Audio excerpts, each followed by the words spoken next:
School management and leadership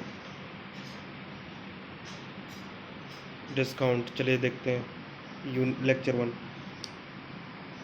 किसी उद्देश्य को प्राप्त करने के लिए मनुष्य तथा सामग्रियों का जो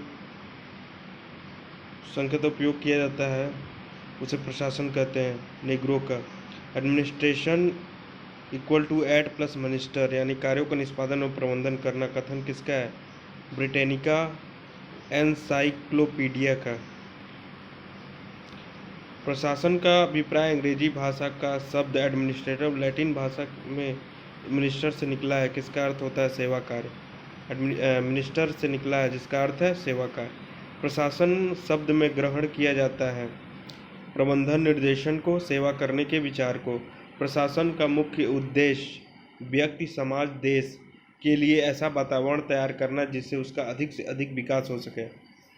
प्रशासन का तात्पर्य उन सभी तकनीकी एवं प्रक्रियाओं से है जो निर्धारित नीति के अनुरूप किसी वैज्ञानिक संगठन के संचालन में प्रयुक्त की जाती है। कथन किसका है? यह सीवी गुड का है। प्रशासन केवल व्यवस्थाओं, समय तालिकाओं, कार्य योजना, भवन का प्रकार, अभिलेखों आदि से संबंधित नहीं है, बल्कि यह हमारे कार्य करने के दृष्टिकोण और बच्चों से संबंधित जिसके साथ हम कार्य करते हैं। यह कथन किसका है? रायबर्न का है। प्रशासन चैतन्य उद्देश्यों की प्राप्ति के लिए एक निश्चयात्मक क्रिया है। यह उन वस्तुओं के लिए संगठित प्रत्यय तथा साधनों का एक निश्चित प्रयोग है जिनको हम क्रियान्वित करना चाहते हैं।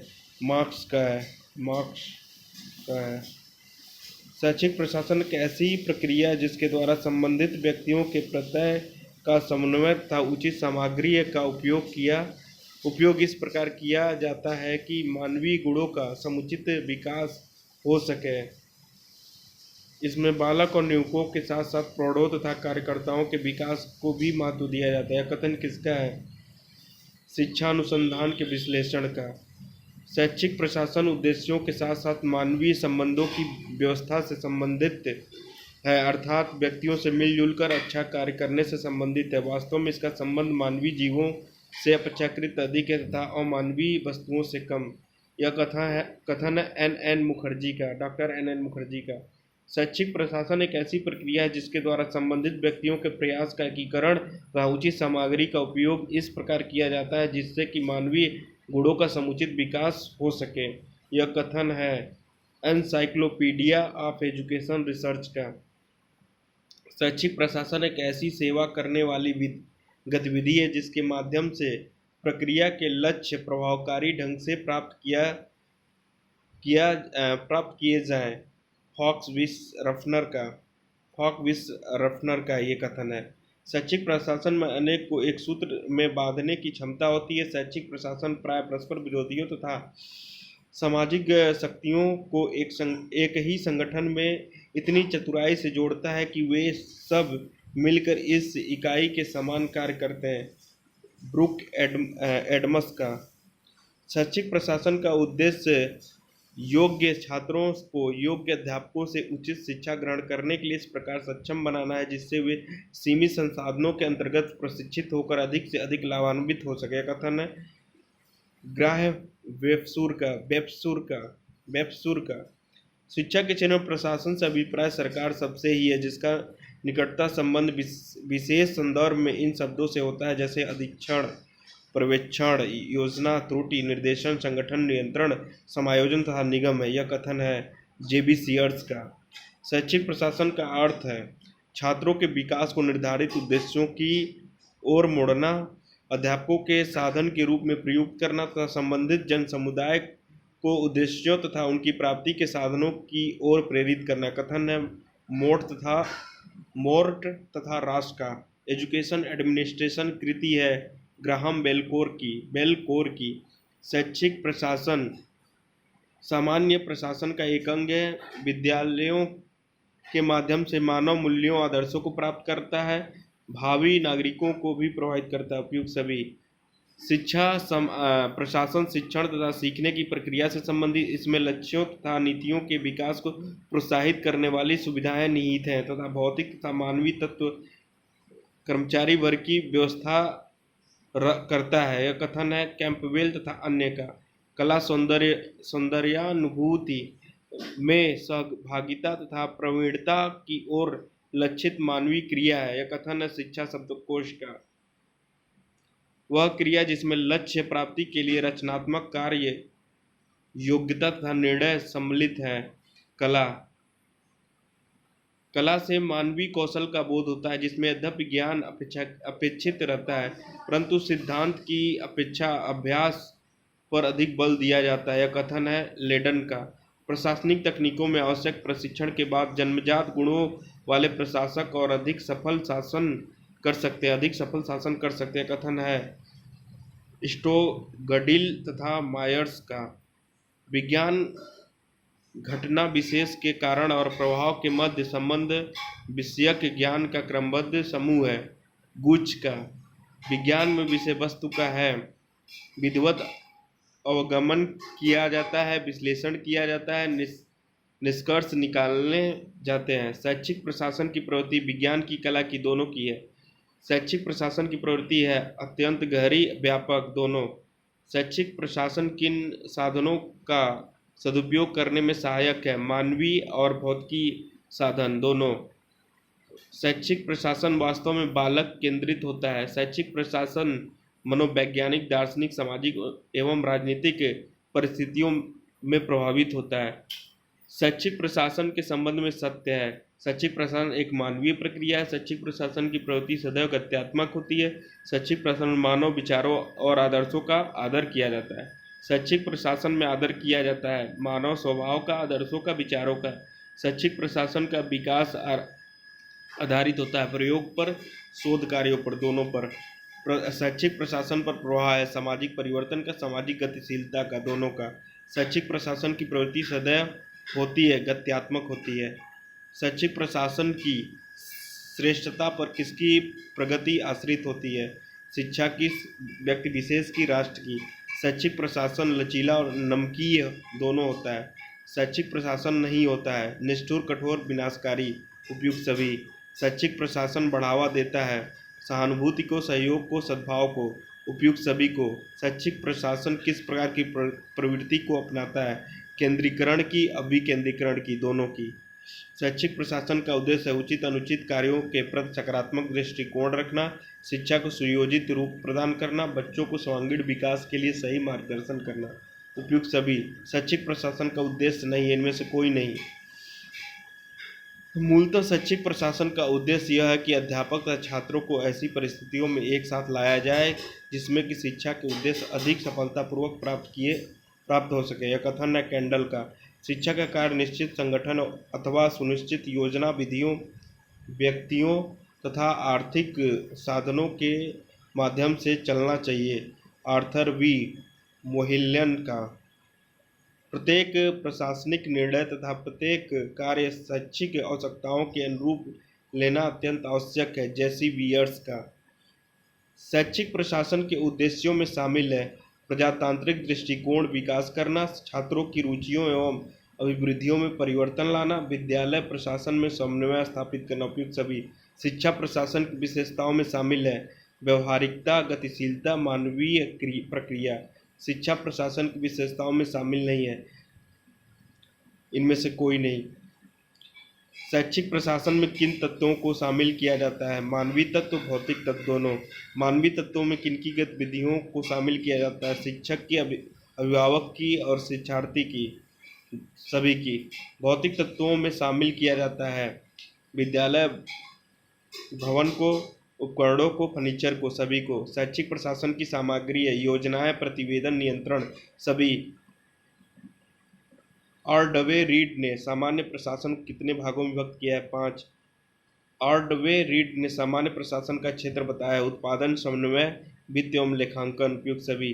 प्रशासन को शिक्षा से संबंधित करके जैसी वी सीमर्स ने किस प्रकार का विभाजन किया है?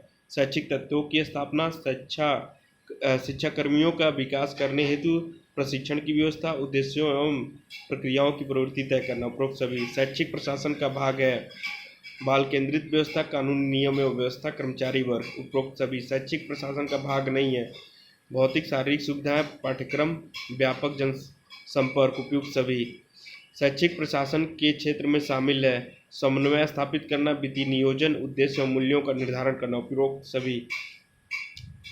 शिक्षा प्रशासन के उद्देश्य में शामिल नहीं है इनमें से कोई नहीं। शिक्षा कार्यक्रम का नियोजन करना, समन्वयता नियंत्रण करना, साधनों का प्रयोग करना। The nature of the administrative process कृति है सीयर्स की।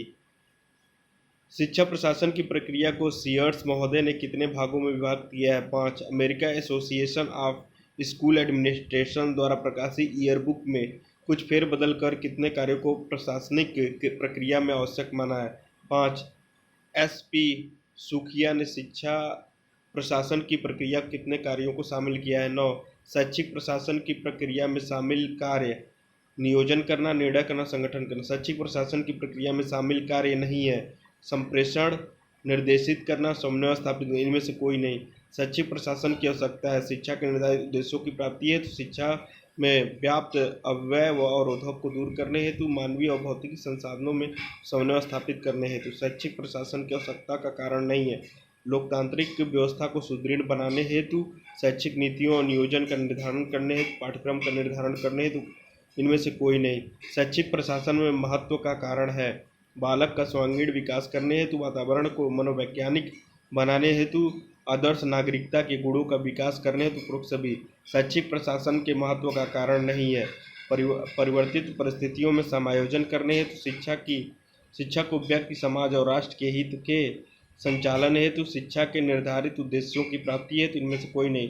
लूथर गालिक ने प्रशासन के कार्य बताए हैं 7। पोस्टकॉर्ब फार्मूला संबंधित है लूथर गालिक से। मोहिल्सन के अनुसार शैक्षिक प्रशासन का व्यवहारिक कार्य है 2। मोहिल्सन के अनुसार शैक्षिक प्रशासन का व्यवहारिक कार्य न्याय, नीतियाँ एवं विधियों का निर्धारण करना, शैक्षिक नियोजन, वित्तीय नियोजन, निर्माण, उनका संपादन करना, क्रमिक प्रशासन, शोध प्रशासन, सर्वेक्षण एवं सांख्यिकी कार्य उपरोक्त सभी। मोहिल्सन के अनुसार शैक्षिक प्रशासन का व्यवहारिक कार्य नहीं है पर्यवेक्षण और निरीक्षण कार्य, अनुशासन और नियंत्रण कार्य, शैक्षिक और व्यवहारिक सेवा कार्य, इनमें से कोई नहीं। मोहिल्सन के अनुसार शैक्षिक प्रशासन का निर्देशात्मक कार्य है निर्देशन कार्यों का संगठन संबंधित कार्य, आवश्यक कल्याण एवं विद्यार्थी सेवा कार्य, श्रव्य दृश्य का प्रशिक्षण एवं सेवा कार्य उपरोक्त सभी। सीयर्स महोदय ने शैक्षिक प्रशासन के कार्य बताए हैं 5। सीयर्स महोदय ने शैक्षिक प्रशासन का कार्य बताया है शैक्षिक उद्देश्यों का निर्धारण करना, प्रभावी योजना नीतियों के उद्देश्य, मानवीय भौतिक संसाधनों का विकास करना। शिकागो विश्वविद्यालय की national society for the study of education के अंतर्गत प्रकाशित the photo fix year book में शैक्षिक प्रशासन के कार्य बताए हैं अधिगम उत्तरदायित्व का निर्वहन करना, स्थानीय नियंत्रण को मजबूती प्रदान करना, संस्था के कार्यों को लोकतांत्रिक ढंग से चलाना उपरोक्त सभी। हेनरी फेयोल ने शैक्षिक प्रशासन के कितने कार्य बताए हैं 5। हेनरी फेयोल के अनुसार शैक्षिक प्रशासन के कार्य योजना बनाना, निर्देशन देना, व्यवस्था करना उपरोक्त सभी। शैक्षिक प्रशासन का सिद्धांत है नौकरशाही का सिद्धांत, निर्णयवादी सिद्धांत, लोकतांत्रिक नेतृत्व का सिद्धांत उपयुक्त सभी। शैक्षिक प्रशासन का सिद्धांत नहीं है भूमिका संघर्ष का सिद्धांत, लचीलेपन का सिद्धांत, अभिप्रेरणा का सिद्धांत, इनमें से कोई नहीं। जेवी सीयर्स ने शैक्षिक प्रशासन के किस सिद्धांत का प्रतिपादन किया है? प्रशासकीय वैज्ञानिक प्रबंधन का सिद्धांत। शैक्षिक प्रशासन के नियमों की उपयोगिता एवं महत्व शिक्षकों के लिए उपयोगी है, प्रशासकों के लिए उपयोगी है, अनुसंधानकर्ताओं के शोध कार्य में उपयोगी है। विद्यालय एक सहकारी समाज और एक ऐसा समाज है जहां सहयोग प्राप्त किया जाता है रायबर्न का। विद्यालय को एक सामाजिक आविष्कार कहा जा सकता है जो बच्चों के लिए विशिष्ट लक्षण द्वारा समाज की सेवा करता है रायबर्न का। यह एक ऐसा विशिष्ट वातावरण है जहां वांछित रेखाओं पर बच्चे के विकास को सक्षम रखकर जीवन के निश्चय मूल्यों एवं क्रियाओं तथा व्यवसाय प्रदान किए जाते हैं। जॉन ड्यूवी का। शिक्षा प्रबंधन की विशेषताएं हैं एक आर्थिक संसाधन, एक अधिकार व्यवस्था, एक लोक समूह। शिक्षा प्रबंधन के प्रमुख लक्षण है एक जन्मजात प्रतिभा, एक सामाजिक विज्ञान, एक कला उपयुक्त सभी। शिक्षा प्रबंधन के क्षेत्र में शामिल है उत्पादक प्रबंधन, वित्तीय प्रबंधन और विकास प्रबंधन उपयुक्त सभी। शिक्षा प्रबंधन के क्षेत्र में मतें शामिल नहीं हैं। वितरण प्रबंधन, क्रय प्रबंधन, सेवा वर्गीय प्रबंधन, इनमें से कोई नहीं। एक प्रभावशाली विद्यालय प्रबंधन की विशेषता है। विद्यालय प्रबंधन में लचीलापन, विद्यालय प्रबंधन में व्यवहारिकता, विद्यालय प्रबंधन में साक्षरता होना। विद्यालय प्रबंधन का उद्देश्य है भविष्य में शिक्षा संचालन करना, विज्ञान प्रसार करना, शिक्षा की प्रक्रिया छात्र केंद्रित होना उपयुक्त सभी। विद्यालय प्रबंधन के क्षेत्र में शामिल है शिक्षा के विकास का लक्ष्य, नियोजन के कार्यक्रमों की व्यवस्था करना। विद्यालय प्रबंधन का उत्तरदायित्व होता है प्रबंधन का, प्राचार्य का, शिक्षक का। विद्यालय संगठन का प्रमुख कार्य है समय सारणी बनाना, शिक्षा नियोजन, प्रवेश परीक्षा होना चाहिए। उपरोक्त सभी। विद्यालय प्रबंधन संबंधी समिति है शिक्षा परिषद, छात्र परिषद, शिक्षक समितियां। उपरोक्त सभी।